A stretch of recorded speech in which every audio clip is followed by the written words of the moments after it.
ਕੱਚੇ ਮਕਾਨ ਮਗਰ ਦਿਲ ਸੋਨੇ ਦੇ। ਲੋਕਾਂ ਦੀਆਂ ਨੀਅਤਾਂ ਸੁਬਾ ਵਰਗੀਆਂ ਸਨ। ਸਾਦੇ ਲਿਬਾਸ ਵਿੱਚ ਹਯਾ ਦਾ ਰੰਗ ਸੀ, ਦੁਪੱਟਾ ਸੀ ਇੱਜ਼ਤ ਦੁਆਵਾਂ ਵਰਗੀਆਂ ਸਨ। ਫਕੀਰੀ ਵਿੱਚ ਸੀ ਸ਼ੁਕਰਗੁਜ਼ਾਰੀ ਦਾ ਸਕੂਨ। ਇਸ ਦੌਰ ਦੇ ਲਮਹੇ ਕਿਤਨੇ ਪਿਆਰੇ ਸਨ। ਈਦਾਂ ਤੇ ਸਾਡੇ ਲਈ ਰੌਣਕਾਂ ਦੀਆਂ ਮਹਿਫਲਾਂ ਸਨ। ਹੁਣ ਉਹ ਗੱਲਾਂ, ਉਹ ਮਹਿਫਲਾਂ, ਉਹ ਮੁਹੱਬਤਾਂ ਨਹੀਂ, ਸਿਰਫ ਯਾਦਾਂ ਦੇ ਰਸਤੇ, ਉਹ ਵੀ ਵੀਰਾਨ ਹੈ। ਅੰਮਾ ਅੱਬਾ ਦੀਆਂ ਦੁਆਵਾਂ ਸਾਡੇ ਲਈ ਰਹਿਮਤਾਂ ਦੀਆਂ ਚਾਬੀਆਂ ਸਨ। ਸਾਡੇ ਬਚਪਨ ਦੀਆਂ ਰੌਣਕਾਂ ਉਹਨਾਂ ਦੇ ਨਾਲ ਜੁੜੀਆਂ ਸਨ। ਹਰ ਈਦ, ਹਰ ਖੁਸ਼ੀ ਵਿੱਚ ਉਹਨਾਂ ਦੀਆਂ ਯਾਦਾਂ ਹਨ। ਸਾਡੇ ਦਿਲ ਦੀਆਂ ਰਾਵਾਂ ਹੁਣ ਸੁੰਝੀਆਂ ਤੇ ਵੀਰਾਨ ਹਨ। ਐ ਰੱਬਾ, ਉਹਨਾਂ ਨੂੰ ਜੰਨਤ ਦੀ ਰਾਹ ਬਖਸ਼ ਦੇ। ਸਾਡੇ ਪਿਆਰਿਆਂ ਨੂੰ ਮਾਫੀਆਂ ਦਾ ਘਰ ਬਖਸ਼। ਐ ਅੱਲਾ, ਉਹਨਾਂ ਨੂੰ ਦੇ ਥਾਂ ਆਪਣੇ ਨਾਲ। ਸਾਡੇ ਮਾਂ-ਬਾਪ ਜੰਨਤ ਵਿੱਚ ਜਗ੍ਹਾ ਬਖਸ਼ ਦੇ। ਮਾਲਕਾ, ਉਹਨਾਂ ਦੀਆਂ ਖਤਾਵਾਂ ਮਿਟਾ ਦੇ ਤੂੰ। ਰਹਿਮਤਾਂ ਦੇ ਦਰ ਥੱਲੇ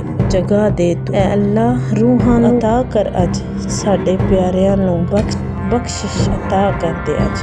ਆਖਰ ਵਿੱਚ ਇਹੋ ਦੁਆ ਹੈ ਕਿ ਅੱਲਾ ਪਾਕ ਜਿਨ੍ਹਾਂ ਦੇ ਵਾਲਿदैन ਹਯਾਤ ਨੇ ਉਹਨਾਂ ਨੂੰ ਬਰਕਤ ਵਾਲੀ ਜ਼ਿੰਦਗੀ ਅਤਾ ਕਰੇ, ਔਰ ਜਿਨ੍ਹਾਂ ਦੇ ਇਸ ਦੁਨੀਆ ਫਾਨੀ ਤੋਂ ਕੂਚ ਕਰ ਗਏ ਨੇ, ਅੱਲਾ ਪਾਕ ਉਹਨਾਂ ਨੂੰ ਜੰਨਤੁਲ ਫਿਰਦੌਸ ਵਿੱਚ ਆਲਾ ਮਕਾਮ ਦੇਵੇ। ਆਮੀਨ।